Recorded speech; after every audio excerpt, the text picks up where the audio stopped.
నమస్కారం NC news కి స్వాగతం। ఈ రోజు వార్తల్లోని ముఖ్యాంశాలు। ప్రజల సేవార్థం గిఫ్ట్ ఏ స్మైల్ తో అంబులెన్స్ సర్వీసులకు ఊతం। బాల్కొండ నియోజకవర్గంలో గిఫ్ట్ ఏ స్మైల్ ఉచిత అంబులెన్స్లను ప్రారంభించిన మంత్రి Vemula Prashanth Reddy. PC chairman Armoor MLA Jeevan రెడ్డిని కలిసిన చేపూర్ గ్రామ రెడ్డి సంఘ సభ్యులు।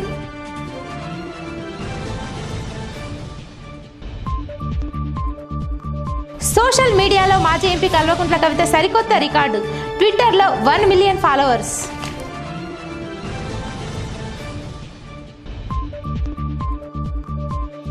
అనుమతులు లేని ప్రైవేట్ పాఠశాలలపై కఠిన చర్యలు తీసుకోవాలని డిమాండ్।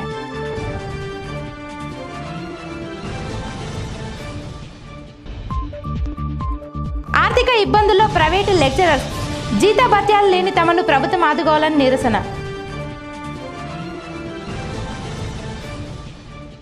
ఆర్మూర్ మండలంలోని చేపూర్ గ్రామ రెడ్డి సంఘ సభ్యులు PC chairman Armoor MLA Jeevan రెడ్డిని మర్యాదపూర్వకంగా కలిశారు। ఈ సందర్భంగా ఎమ్మెల్యే జీవన్ రెడ్డి చేపూర్ గ్రామంలో కొనసాగుతున్న అభివృద్ధి పనుల గురించి వారిని అడిగి తెలుసుకున్నారు। అలాగే రెడ్డి కుల సంఘానికి ఫంక్షన్ హాల్ నిర్మించడానికి నిధులు కేటాయించాలని ఎమ్మెల్యే పీసీ చైర్మన్ జీవన్ రెడ్డిని కోరారు। అలాగే రానున్న రోజుల్లో తమ కుల సంఘ భవనానికి ప్రత్యేక నిధులు కేటాయించి భవన నిర్మాణానికి తన వంతు సహాయ సహకారాలు అందిస్తానని హామీ ఇచ్చారు। అనంతరం ఎమ్మెల్యే జీవన్ రెడ్డి తన నివాసంలో రెడ్డి కుల సంఘ సభ్యులకు విందు భోజనం ఏర్పాటు చేసి వారితో కలిసి ఎమ్మెల్యే సైతం భోజనం చేశారు।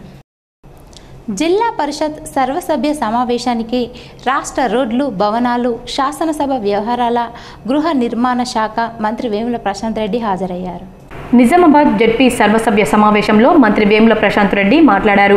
కోవిడ్-19 కు సంబంధించి ప్రభుత్వ ఆసుపత్రిలో అన్ని సౌకర్యాలు ఇవ్వాలని సూచించారు। రోగులకు ఎలాంటి ఇబ్బంది కలగకుండా చూడాలని తెలిపారు। పిహెచ్సి సెంటర్లలో అన్ని వసతులు ఏర్పాటు చేశామన్నారు। కోవిడ్కు సంబంధించిన అన్ని మందులు ఎప్పటికప్పుడు అందుబాటులో ఉంచాలన్నారు। జిల్లాలో కోవిడ్ బాధితులకు ప్రభుత్వం తరపున అన్ని వసతులు కల్పిస్తున్నామన్నారు। గతంలో 120 ఉన్న ఆక్సిజన్ బెడ్లను ప్రస్తుతం 500కు పైగా ఆక్సిజన్ బెడ్లను ఏర్పాటు చేశామన్నారు।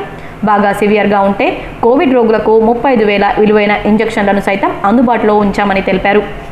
ప్రస్తుత పరిస్థితుల్లో ఏం జరగాలి, వ్యవస్థలో కావచ్చు, గ్రామాల్లో పట్టణంలో కావచ్చు, బడుగు బలైన వర్గాల సమాజంలో కావచ్చు, ఇట్లా ప్రియారిటైజ్ చేసుకొని వర్గాల వారీగా పనుల వారీగా విభజించుకొని ప్రాధాన్యత క్రమంలో గత 5 సంవత్సరాల నుంచి ముందుకు పోతున్న సంగతి మనందరికీ తెలుసు। ప్రజాక్షేత్రంలో తగిన గౌరవం లేక గ్రామీణ ప్రజాప్రతినిధుల బాధలు తనకు తెలుసునని, వారి సమస్యలను ముఖ్యమంత్రి కేసీఆర్ దృష్టికి తీసుకెళ్లి పరిష్కరిస్తానని రహదారులు భవనాల శాఖ మంత్రి ప్రశాంత్ రెడ్డి చెప్పారు। జిల్లా కేంద్రంలోని సుభాష్ నగర్ జెడ్పీ కార్యాలయంలో జెడ్పీ చైర్మన్ దాదన్నగారి విఠలరావు అధ్యక్షతన జరిగిన సర్వసభ్య సమావేశంలో మంత్రి ప్రశాంత్ రెడ్డి మాట్లాడారు।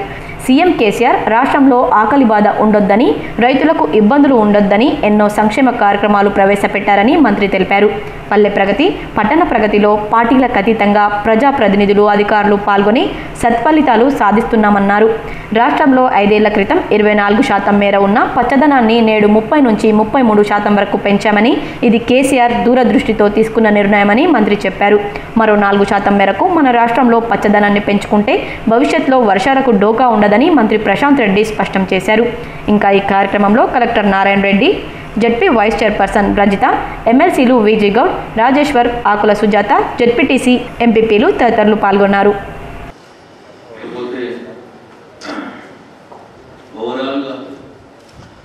ముఖ్యమంత్రి మనందరి ప్రియతమ నాయకుడు కేసీఆర్ గారి ఆలోచనలు పోరాడి తెచ్చుకున్న తెలంగాణలో శాశ్వత ప్రాతిపదికన ఏమేం జరగాలి, ప్రస్తుత పరిస్థితుల్లో ఏం జరగాలి, వ్యవస్థలో కావచ్చు, గ్రామాల్లో పట్టణంలో కావచ్చు, బడుగు బలైన వర్గాల సమాజంలో కావచ్చు, ఇట్లా ప్రియారిటైజ్ చేసుకొని వర్గాల వారీగా పనుల వారీగా విభజించుకొని ప్రాధాన్యత క్రమంలో గత 5 సంవత్సరాల నుంచి ముందుకు పోతున్న సంగతి మనందరికీ తెలుసు। ఇది ప్రపంచమే గుర్తిస్తా ఉన్నది, దేశమే గుర్తిస్తా ఉన్నది కాదు। ట్విట్టర్లో 1 మిలియన్ ఫాలోవర్స్ను సొంతం చేసుకున్న మాజీ ఎంపీ కల్వకుంట్ల కవిత తొలి దక్షిణాది మహిళా నేతగా రికార్డు. నిరంతరం ప్రజలతో మమేకమవుతూ ట్విట్టర్లో సైతం చురుగ్గా మాజీ ఎంపీ కవిత. నిరంతరం ప్రజలతో మమేకమవుతూ ట్విట్టర్లో సైతం చురుగ్గా మాజీ ఎంపీ కవిత నిలుస్తున్నారు. సామాజిక, రాజకీయ, వర్తమాన అంశాలపై ట్విట్టర్లో ఎప్పటికప్పుడు తన అభిప్రాయాలను మాజీ ఎంపీ కవిత షేర్ చేసుకుంటున్నారు.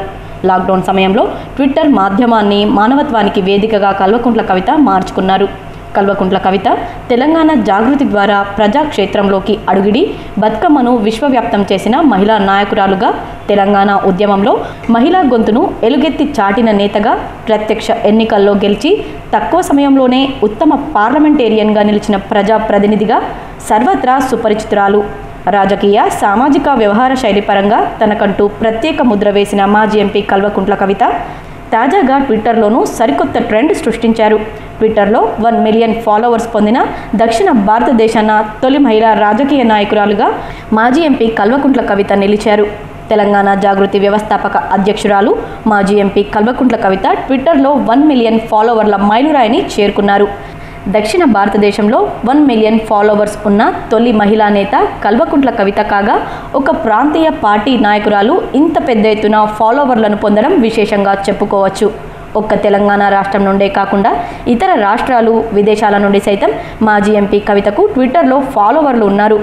దశాబ్ద కాలం క్రితం సామాజిక మాధ్యమాలు ప్రజల్లోకి అప్పుడప్పుడే వస్తున్న రోజులు. అందులోనూ ట్విట్టర్ గురించి తెలిసిన వాళ్ళు, వాడుతున్న వాళ్ళు చాలా తక్కువే. అలాంటి సమయంలోనే 2010 సంవత్సరంలో మాజీ ఎంపీ కవిత ట్విట్టర్లో ఖాతా ప్రారంభించి సరికొత్త ఒరవడికి తెరలేపారు. నిరంతరం ప్రజాక్షేత్రంలో చురుగ్గా ఉంటూ ప్రజలతో మమేకమవుతూనే మాజీ ఎంపీ కవిత దశాబ్ద కాలంగా ట్విట్టర్లోనూ ఎప్పటికప్పుడు వివిధ అంశాలను షేర్ చేస్తుంటారు. ఉద్యమ కాలంలో టీఆర్ఎస్ పార్టీ అధ్యక్షులు కేసీఆర్ నాయకత్వంలో ప్రత్యక్ష ఉద్యమాల్లో చురుగ్గా పాల్గొన్న కల్వకుంట్ల కవిత సామాజిక వేదికల్లోనూ ప్రత్యేక రాష్ట్ర డిమాండ్ను బలంగా వినిపించారు. ఉమ్మడి రాష్ట్రంలో తీవ్రంగా నిర్లక్ష్యానికి గురైన బతుకమ్మ పండుగ ఔన్నత్యాన్ని తెలంగాణ జాగృతి సంస్థ ద్వారా నలుదిశలు చాటారు. రాష్ట్ర వ్యాప్తంగా బతుకమ్మ పండుగను ఘనంగా నిర్వహించిన మాజీ ఎంపీ కవిత వివిధ దేశాల్లో ఉన్న తెలంగాణ వాసులకు సైతం బతుకమ్మ విశేషాలు తెలియజేసేలా ట్విట్టర్ను ఒక మాధ్యమంగా ఉపయోగించారు. మాజీ ఎంపీ కవిత ప్రత్యేక చొరవతో ప్రపంచ ప్రఖ్యాతి ఆక్స్ఫర్డ్ డిక్షనరీలో బతుకమ్మ పదానికి చోటు లభించింది. ప్రత్యక్ష రాజకీయాల్లో సైతం మాజీ ఎంపీ కవిత తొలి నుంచి ఎంతో హుందాగా వ్యవహరించారు. పార్లమెంట్లో పబ్లిక్ మీటింగుల్లో వివిధ అంశాలపై నిర్మాణాత్మకంగా ప్రసంగించి మాజీ ఎంపీ కవిత ఏనాడు విలువలు కోల్పోయి రాజకీయాలు చేయలేదు. బ్లడ్ డొనేషన్, సోషల్ సర్వీస్ లాంటి అంశాలతో పాటు ప్రజల్ని చైతన్యపరిచే వాటి గురించి ట్విట్టర్ వేదికగా మాజీ ఎంపీ కవిత పలు కార్యక్రమాలు నిర్వహించారు. సామాజిక మాధ్యమాలతో పాటుగా సామాజిక సేవలోనూ మాజీ ఎంపీ కవిత ముందు వరుసలో ఉన్నారు. గత 2.5 సంవత్సరాలుగా నిజామాబాద్, బోధన్, ఆర్మూర్ ప్రభుత్వ ఆసుపత్రుల్లో సొంత డబ్బులతో అన్నదాన కేంద్రాలను నిర్వహిస్తున్న మాజీ ఎంపీ కవిత కరోనా వైరస్ నేపథ్యంలో మరో ముందడుగు వేశారు.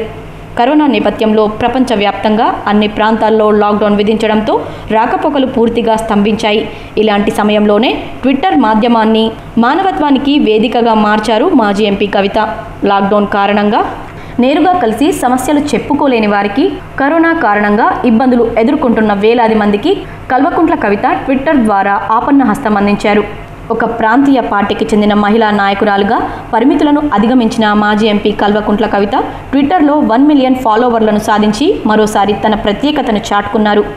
మాజీ ఎంపీ కవిత తర్వాత దక్షిణాది నుంచి అత్యధిక ఫాలోవర్స్ కలిగిన మహిళా నేతలలో మాజీ Congress social media Divya Spandana, DMK MP Kanimozhi, Telangana governor Tamilisai Soundararajan, BJP MP Shobha Karandlaje మరియు ఇతరులు ఉన్నారు.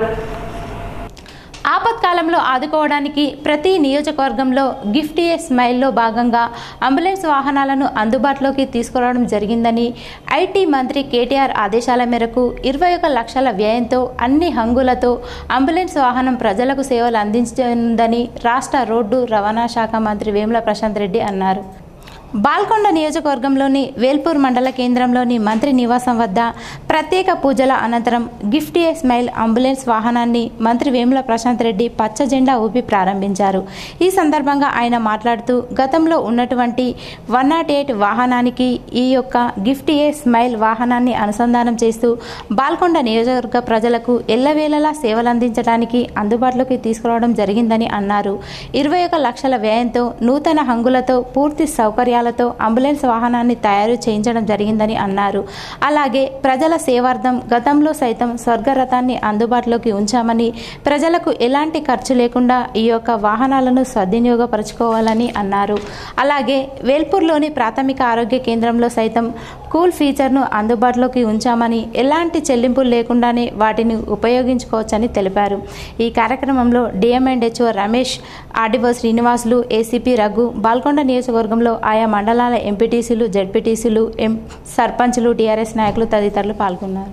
నియోజకవర్గ ప్రజల కోసం ఈ స్వర్గధామ రథాన్ని కూడా నా సొంత ఖర్చులతో కొని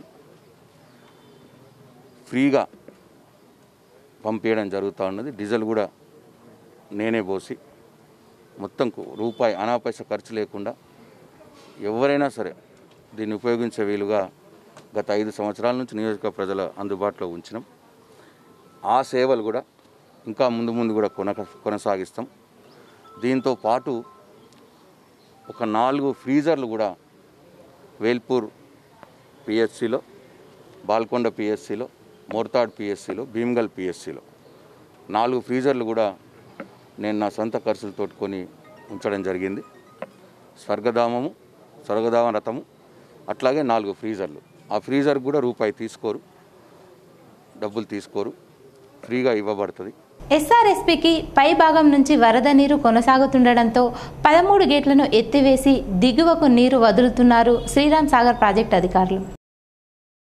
ఈ సందర్భంగా అధికారులు మాట్లాడుతూ మొన్నటి వరకు మహారాష్ట్రలో కురిసిన పెద్ద ఎత్తున వర్షాలకు 40 గేట్లు ఎత్తివేయడం జరిగిందని, నేడు వరద ఉధృతి తగ్గిన కారణంగా 13 గేట్ల నుంచి నీరు దిగువకు విడుదల జరుగుతుందని అధికారులు పేర్కొన్నారు.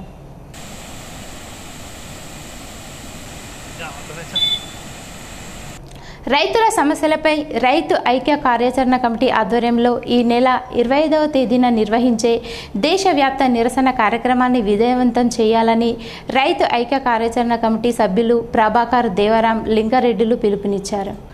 ఆర్మూర్ పట్టణంలోని కుమార్ నారాయణ భవనంలో రైతు ఐక్య కార్యాచరణ కమిటీ ఆధ్వర్యంలో విలేకరుల సమావేశం నిర్వహించి మాట్లాడారు. ఈ సందర్భంగా వారు మాట్లాడుతూ కేంద్ర రాష్ట్ర ప్రభుత్వాలు రైతు వ్యతిరేక విధానాలను అవలంబించడంతో రైతులు అనేక రకాలుగా ఇబ్బందులకు గురికాల్సి వస్తుందని, వ్యవసాయాన్ని ప్రైవేటీకరణ చేయడం వల్ల రైతులు తీవ్రంగా నష్టపోతారని, ప్రభుత్వం ప్రవేశపెట్టిన బిల్లులను ఉపసంహరించుకోవాలని డిమాండ్ చేశారు.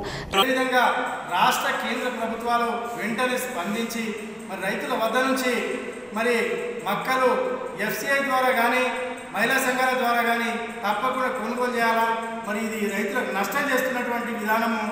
ప్రభుత్వం ఇప్పుడు చెప్తున్నట్లు రైతులు ఎక్కడైనా అమ్ముకోవచ్చు, రైతుల లాభం కోసమే మేము చట్టాలు చేస్తున్నామని చెప్తున్నారు. అయ్యా మరి మీరు చెప్పిన మాటనే అమలు జరగట్లేదు. మీరు ప్రకటించిన ధర కూడా ఎవరు కొనుగోలు చేసే పరిస్థితి లేదు. ఆ చట్టంలో ఇంకొక మార్పు కూడా తేవాల్సినటువంటి అవసరం ఉండే. రైతు సమస్యలపై ఈ నెల 25వ తేదీన నిర్వహించే నిరసన కార్యక్రమంలో రైతులు పాల్గొని విజయవంతం చేయాలని పిలుపునిచ్చారు. ఈ కార్యక్రమంలో రైతు ఐక్య కార్యాచరణ కమిటీ సభ్యులు తదితరులు ఉన్నారు. ప్రభుత్వం ప్రకటించిన మద్దతు ధర కన్నా ఎక్కువ కొనుగోలు చేసింది ప్రైవేట్లో. కానీ ఈ ప్రభావం, మోడీ ప్రభావం మూలంగా ఈసారి 18,850 రూపాయలు మద్దతు ధర ప్రకటిస్తే మార్కెట్లో 1,312 రూపాయలు, 1,350 రూపాయలు పోతున్నాయి. ఆ రకంగా ఈరోజు చూస్తే 11,886,00,000 రూపాయలు రైతు నష్టపోతున్నాడు అని చెప్పేసి నేను గుర్తు చేస్తా ఉన్నాను. పట్టణంలో అనుమతులు లేకుండా కొనసాగుతున్న పాఠశాలలపై విద్యాశాఖ అధికారులు కఠిన చర్యలు తీసుకోవాలని విద్యార్థి సంఘాల ఐక్య కార్యాచరణ కమిటీ సభ్యులు డిమాండ్ చేశారు. ఆర్మూర్ పట్టణంలోని కుమార్ నారాయణ భవన్లో విద్యార్థి సంఘాల ఐక్య కార్యాచరణ కమిటీ సభ్యులు విలేకరుల సమావేశం నిర్వహించి మాట్లాడారు. ఈ సందర్భంగా ఎస్ఎఫ్ఐ డివిజన్ అధ్యక్షులు నాగరాజు మాట్లాడుతూ పట్టణంలోని టీచర్స్ కాలనీలో నారాయణ విద్యా సంస్థలు అనుమతులు లేకుండా అడ్మిషన్లు తీసుకుంటున్నారని, వాటిపై విద్యాశాఖ అధికారులు చర్యలు తీసుకుని అక్రమంగా అడ్మిషన్లు తీసుకుంటున్న విజేత పాఠశాలలను సైతం సీజ్ చేయాలని డిమాండ్ చేశారు. ఈ సమావేశంలో ఎస్ఎఫ్ఐ నాయకులు, పీడీఎస్ నాయకులు తదితరులు ఉన్నారు. జిల్లా కలెక్టర్ అర్థమంటే ఆర్కేడ్ దాకా తీసుకెళ్తామని ఈ సందర్భంలో మేము తెలియజేస్తా ఉన్నాము. ఏదైతే ఎంఈఓ గారు చెప్పారో ఆ విధంగా ఎంఈఓ గారు చర్యలు తీసుకొని హై స్కూల్ని వెంటనే సీజ్ చేయాల్సిందిగా మేము డిమాండ్ చేస్తాం. లేని పక్షంలో ఈ ఉద్యమాన్ని ఇంతటితో ఆపకుండా ఈ స్కూల్ సీజ్ చేసేంత వరకు ఈ ఉద్యమాన్ని కొనసాగిస్తామని ఎస్ఎఫ్ఐ పీడీఎస్గా మేము డిమాండ్ చేస్తాం. ప్రభుత్వం ప్రైవేటు అధ్యాపకులను ఆదుకోవాలని తెలంగాణ ప్రైవేట్ లెక్చరర్స్ అసోసియేషన్ ఆధ్వర్యంలో పట్టణంలోని అంబేద్కర్ చౌరస్తా వద్ద నిరసన కార్యక్రమాన్ని చేపట్టారు.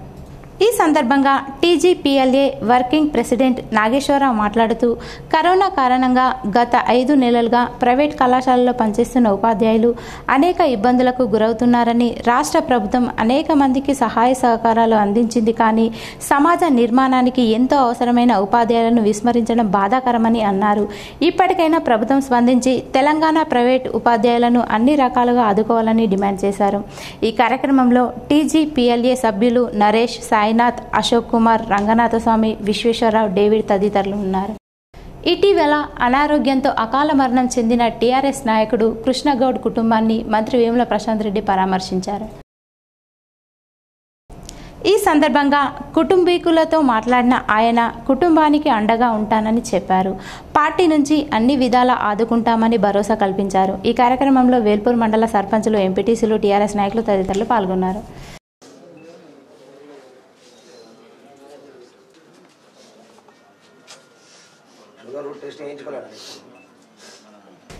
నందిపేట మండలం బజార్ కొత్తూరు గ్రామంలో ఛత్రపతి శివాజీ యూత్ ఆధ్వర్యంలో శివాజీ విగ్రహం కోసం యూత్ సభ్యులు భూమి పూజ చేయడం జరిగింది. ఈ సందర్భంగా యూత్ అధ్యక్షుడు గవాస్కర్ మాట్లాడుతూ శివాజీలా ధర్మం వైపు ఉంటూ హిందువుల ఐక్యతకు శివాజీ ప్రతిరూపమని, ప్రతి గ్రామంలో శివాజీ విగ్రహం ఉండాలి, శివాజీ అంటే ధైర్య సాహసాలు అని తెలిపారు. ఈ కార్యక్రమంలో యూత్ సభ్యులు పాల్గొన్నారు. భారతదేశాన్ని పరిపాలిస్తున్న సమయంలో ఒక 16 సంవత్సరాల యువకుడు తన ధైర్యం, తన తెగింపుతో ఈ యొక్క భారతదేశాన్ని పరిపాలించడానికి వచ్చినటువంటి ఇస్లాంలని. భీమ్గల్ మండలం పురాణిపేట్ గ్రామంలో ఇటీవలే బషీరాబాద్ దినేష్ అనే 25 సంవత్సరాల యువకుడు ఫిట్స్ వ్యాధితో మృతి చెందాడు. వారి కుటుంబాన్ని ఆరెంజ్ ట్రావెల్స్ యజమాని ముత్యాల సునీల్ రెడ్డి ఈరోజు పరామర్శించారు. వారి కుటుంబాన్ని ఓదార్చారు. అనంతరం వారి కుటుంబ సభ్యులు సునీల్ రెడ్డితో దినేష్ మేనమామ, మేనత్త మాట్లాడుతూ చేతికందిన వాణ్ణి కోల్పోయామని కన్నీటి పర్యంతంతో బాధను వెలుబుచ్చారు. మాది పేద కుటుంబం. దినేష్కు అమ్మా నాన్న చిన్నప్పుడే చనిపోయారు.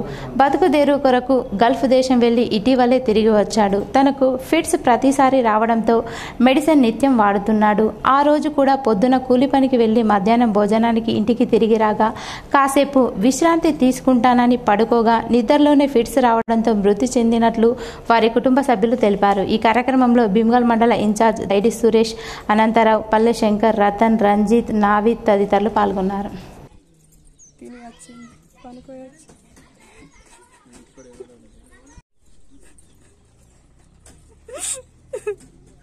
నిద్రలే వచ్చింది, అది ఉండే పిడుచుండే ఎవరం లేము. ఇంటికాడ వచ్చేసరికి చనిపోయినాడు. బురుసులు కక్కింది, పిడుచుండే ఆల్రెడీ పిడుచుతోనే చనిపోయింది.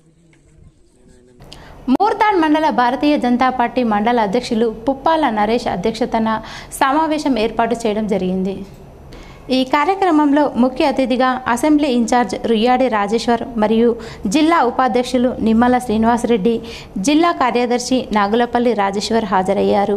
ఈ సందర్భంగా వారు మాట్లాడుతూ ఈరోజు దేశంలో ప్రధానమంత్రి గ్రామీణ సడక్ యోజన పథకం ద్వారా గ్రామాలకు అనుసంధానం చేసేందుకు మన నిజామాబాద్ ఎంపీ ధర్మపురి అరవింద్ కష్టపడి తెచ్చిన నిధులకు ఇవాళ టీఆర్ఎస్ ప్రభుత్వం స్థానిక మంత్రి ప్రోటోకాల్ పాటించకుండా నరేంద్ర మోదీ ఫోటో లేకపోవడం మరియు ఎంపీ లేని సమయంలో వారికి అడగకుండా ఇనాగ్రేషన్ కార్యక్రమాలు చేపడుతున్నారు. ఏరుగట్ల మండల కేంద్రంలోని ఆయా గ్రామాలలో బీజేపీ పార్టీ మండల అధ్యక్షులు నారాయణ రెడ్డి ఆధ్వర్యంలో మండల బీజేపీ నాయకులు సేవా సంస్థ కార్యక్రమంలో భాగంగా గుమ్మిర్యాల్ గ్రామంలో స్వచ్ఛ భారత్ శ్రమదాన కార్యక్రమాన్ని నిర్వహించారు.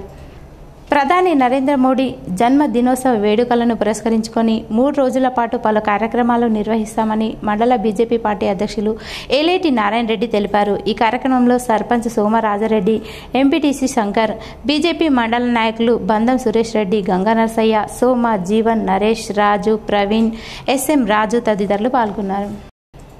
ఈరోజు వార్తల్లోని ముఖ్యాంశాలు మరోసారి. ప్రజల సేవార్థం గిఫ్ట్ ఏ స్మైల్తో అంబులెన్స్ సర్వీసులకు ఊతం. బాల్కొండ నియోజకవర్గంలో గిఫ్ట్ ఏ స్మైల్ ఉచిత అంబులెన్సులను ప్రారంభించిన మంత్రి Vemula Prashanth Reddy. PC chairman Armoor MLA Jeevan రెడ్డిని కలిసిన చేపూర్ గ్రామ రెడ్డి సంఘ సభ్యులు.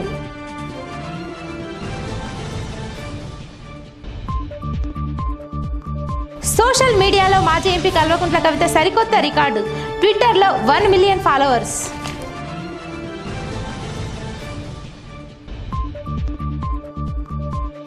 అనుమతులు లేని ప్రైవేట్ పాఠశాలలపై కఠిన చర్యలు తీసుకోవాలని డిమాండ్.